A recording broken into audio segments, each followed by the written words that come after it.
Hey everyone, it's Diamondbolt, YouTube's newest least favorite creator. Across all of the many god-awful rip-off movies I've chosen to watch for this channel in the past, I've always been intentionally avoiding talking about the genre's very strange obsession with sharks and other sea creatures. Seriously, what's up with that? It's kinda weird. Specifically, the movie that brought The Asylum into infamy in 2012, and is probably the most requested movie on my channel. So before we finally reach the end of this dogshit year, let's enter The Asylum one last time.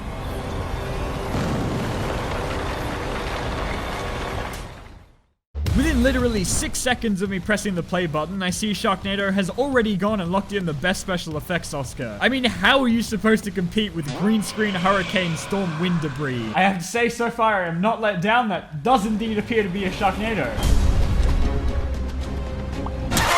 Sharknado opens with a random boat in the middle of the ocean coated with like a million dead CGI sharks. And I know I've said multiple times by this point that making fun of the Asylum's literal Spy Kids CGI is the lowest of low-hanging fruits, but like, come on, man. This looks like Tomb Raider. Why would you ever want to attach your name to this? It seems to be driving a very dangerous surf. No kidding. Finn's out there. Yeah, but I wouldn't worry about Finn. I mean, he's the best surfer I've ever seen. There is not a character named Finn in this shark movie.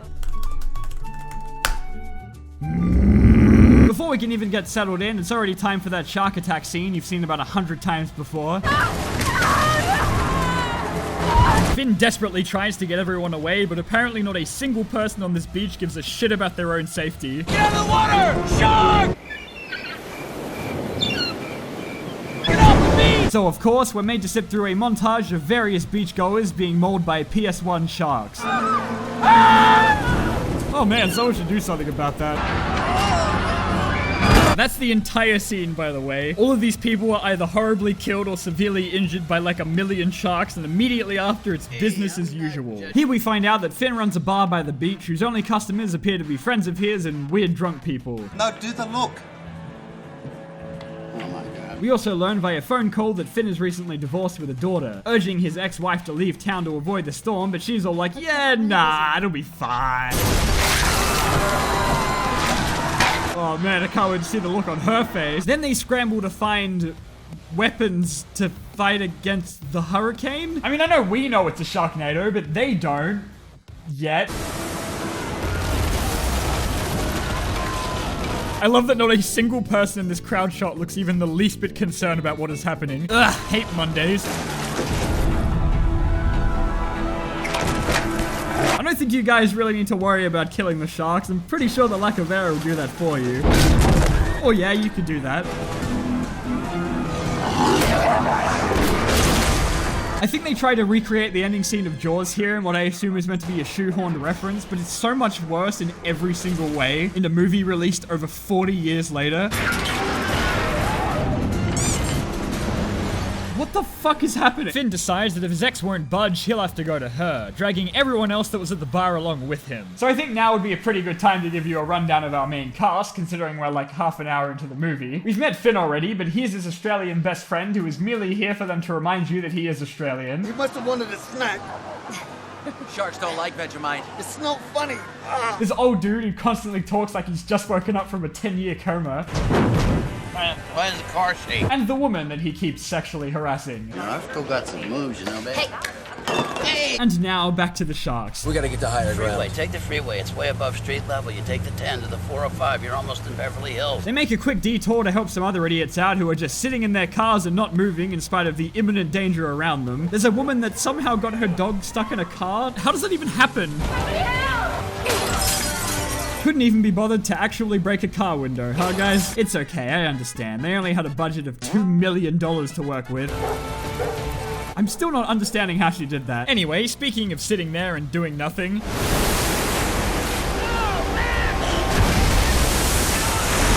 And there goes the most tolerable part of the movie. Following this blow to their team, Finn and the Australian guy argue over what their next genius plan should be. We gotta go through this. What? Oh my god. The guy just shows up to his ex-wife's house with 2 random people holding a bat and shotgun. As you can imagine, Finn's family is not too pleased with him suddenly stopping by. Sharks in the swimming pool is impossible. What follows is another elaborate and confusingly shot shark attack scene that ends with the shark being shot like 57 times.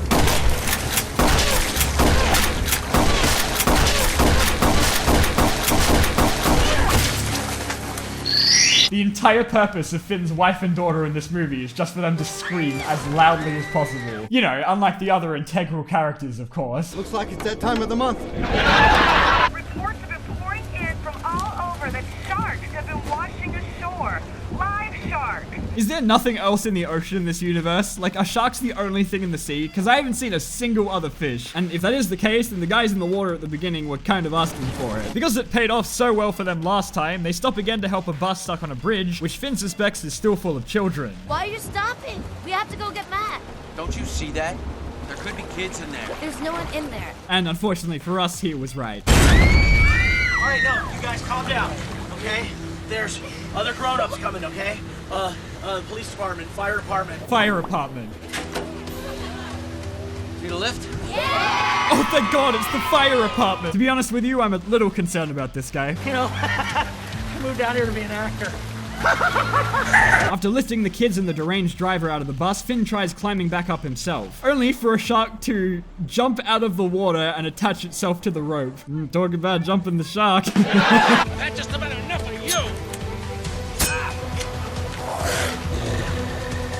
Oh yeah, that'll show him. I love that the splash doesn't even move with the current. This is a $2 million movie. As the wind picks up, they come under attack from the sentient letters of the Hollywood sign, though they're simply no match for this guy's bullet time. My mom always told me Hollywood would kill me. Alright, never mind. What was that? How? Nice approach. Can I use your phone, please? It's been dead for hours. Why are you still here? Have you seen outside? Respect to the cashier that's so dedicated to his job, he's still occupying the checkout during a shark tornado. It's either the effects are somehow getting worse, or my brain is just deteriorating from watching this for too long. Yeah, okay, they're getting worse. And yep, there it is. Yeah, that's about as ridiculous as I expected. The group runs to an airport for cover where they find Finn's son, though their shelter only lasts long enough for character introductions. So Finn proposes that they fight the storm. We're gonna stand and fight. We can't just wait here and wait for sharks to rain down on us again. Just need to arm ourselves with something more powerful than these. Instead of letting live sharks rain down on people, we're gonna get in that chopper and throw bombs into the tornadoes. Yeah, okay. What's wrong? Your son wants to go into a helicopter and drop a bomb into the tornado. Dad, we have a chance to save thousands of lives, maybe more. Can you actually bomb a tornado? Is that a real thing that people have tried? Oh, for God's sake. Somehow, in the middle of all of this, Finn's daughter finds the time to chew her father out for not spending enough time with her. To which he defends himself by saying, I came for you first. Try to remember that.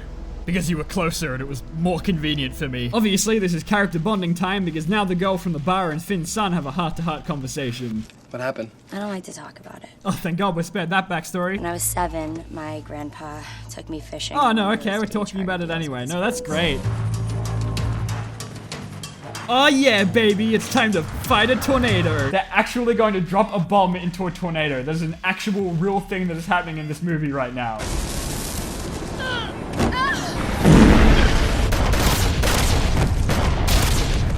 This man has the precision of a god.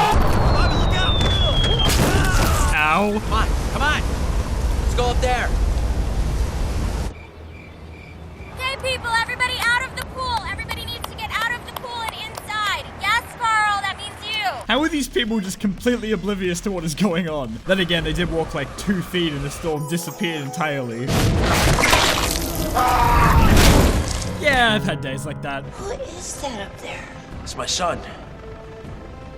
You must be so proud. He's currently in a helicopter trying to drop bombs into a tornado because he thinks that'll destroy it. So no, not really. Ah, well that's unfortunate. With the helicopter down, Finn decides he's the only one left to save the day. Where are you going? I'm gonna finish this. So he drives the car with the remaining bombs straight into the storm, which in turn explodes and kills the Sharknado. It's raining sharks! Hallelujah, it's raining sharks! Oh god! And then we finally get the most infamous scene in the movie where I'm pretty sure the writers just lost it.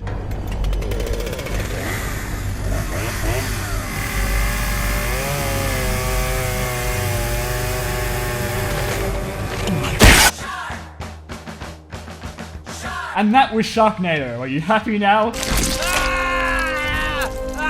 Sharknado definitely doesn't feel like a lot of the other Asylum movies that I've watched before. It honestly feels like it's trying a lot harder to be a real movie. I'm not sure if that's because it wasn't a rip-off mockbuster or whether this was just their A-team, but it's certainly different. Still the Asylum though. Ew. After making it through Sharknado though, I'm really confused as to why people herald it as being the king of all so bad it's good movies. Where was the good? What am I missing? I'm glad I finally watched it though, so that I never have to again. Oh, for the love of fuck. As I'm sure you're aware, Sharknado eventually became a 6-movie-long franchise, which suffered from what you may call the Birdemic effect, where unlike the original, which was an actual attempt at filmmaking, they intentionally tried to make them terrible, and the end result is... Maybe that's how sharks evolved over the last 20,000 years. Well, yeah, they're still terrible, just not in a good way. And no, I will not be watching them. Thanks for understanding. Special thanks to this month's top Diamondbolt patrons for funding my continual descent into madness. Ender Pigman 9, Gulag, Nebby, Pineapple Monster, Primal, and Sergio. And with that, thank you so much for watching. I'll make sure to never listen to what you guys want me to watch ever again. I can't believe you did that to me.